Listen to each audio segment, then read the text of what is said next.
किलिकोमार्ट में आप सबका स्वागत है। दोस्तों, लास्ट वीडियो में हम लोगों ने डिस्कशन किया था सोशल जस्टिस एंड एम्पावरमेंट के एक बेहतरीन प्रोजेक्ट के बारे में, जिसके अंदर एनजीओज को एक ओल्ड एज होम बनाना था और उसके अंदर सीनियर सिटीजन्स की केयर करनी थी। अगर इस प्रोजेक्ट की आपको कंप्लीट इन्फॉर्मेशन चाहिए तो ऊपर दिए गए आइकन पर क्लिक करें और कंप्लीट वीडियो देखें। ओल्ड एज होम बनाने के लिए अगर कोई भी एनजीओ इंटरेस्टेड है तो इस प्रोजेक्ट को जो अप्लाई करने की लास्ट डेट है वो 15 अगस्त है।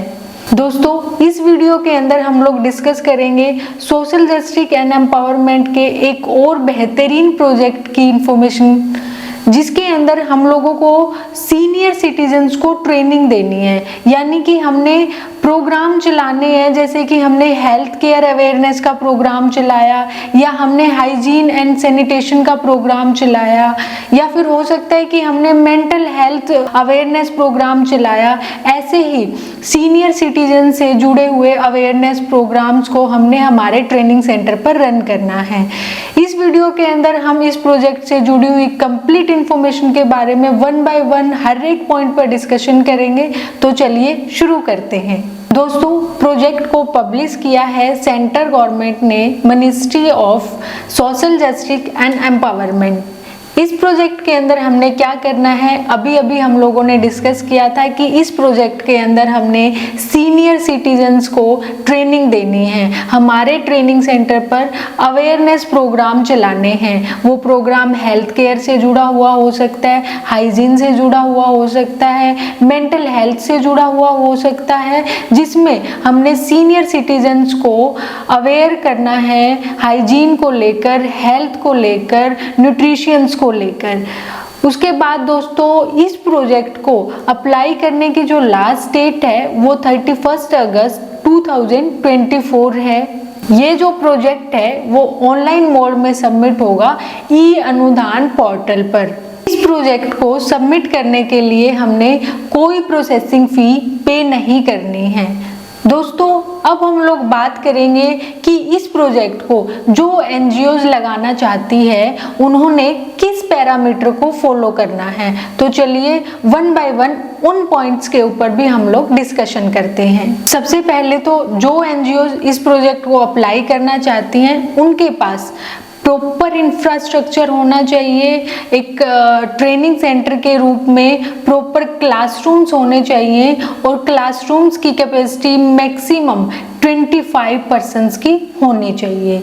उसके बाद जो भी एनजीओ इस प्रोजेक्ट को अप्लाई करना चाहता है उनका सोशल एक्टिविटीज़ के अंदर एटलीस्ट 3 ईयर का एक्सपीरियंस होना चाहिए और वो as a legal entity register होनी चाहिए। वो as a legal entity trust हो सकती है, सोसाइटी हो सकती है और सेक्शन 8 कंपनी भी हो सकती है। देन जो भी एनजीओज इस प्रोजेक्ट को अप्लाई कर रही हैं उनके पास एक्सपीरियंस्ड एंड क्वालिफाइड स्टाफ होना चाहिए।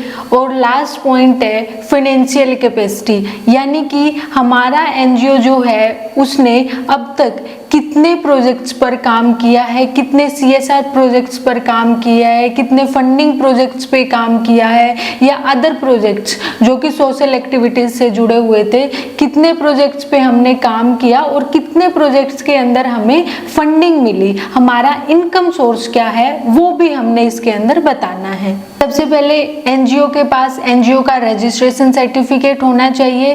देन एमओए, एओए या फिर बायलॉज, इन तीनों में से एक उस एनजीओ के पास होना चाहिए। उसके बाद मैनेजिंग कमेटी की प्रॉपर डिटेल्स होनी चाहिए। देन लास्ट 3 ईयर का फाइनेंशियल होना चाहिए, बैलेंस शीट और ऑडिट रिपोर्ट प्रॉपर तरीके से मेंटेन होनी चाहिए। लास्ट 3 ईयर्स की एनुअल रिपोर्ट होनी चाहिए कि लास्ट 3 ईयर के अंदर हम लोगों ने सोशल एक्टिविटीज़ के अंदर क्या क्या परफॉर्म किया है, क्या क्या हम लोगों ने अवेयरनेस प्रोग्राम चलाए हैं, वो सारी चीज़ें एक एनुअल रिपोर्ट हमारी बनती है, उसके अंदर वो सारी चीज़ें प्रॉपर तरीके से डिस्कस्ड होनी चाहिए। तो इस प्रोजेक्ट के अंदर जो आपको फंडिंग मिलेगी वो अकॉर्डिंग टू मिनिस्ट्री नॉर्म्स आपको मिलेगी। जो भी मिनिस्ट्री के नॉर्म्स होंगे उनके आधार पर आपको इस प्रोजेक्ट के अंदर फंडिंग मिलने वाली है।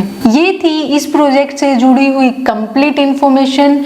अगर फिर भी आपकी कोई क्वेरी रह जाती है तो आप हमारे कमेंट सेक्शन के अंदर कमेंट कर सकते हैं, हमारे दिए गए नंबर पर कॉल कर सकते हैं, व्हाट्सएप कर सकते हैं और स्किल इकोमार्ट टीम के साथ जुड़ सकते हैं।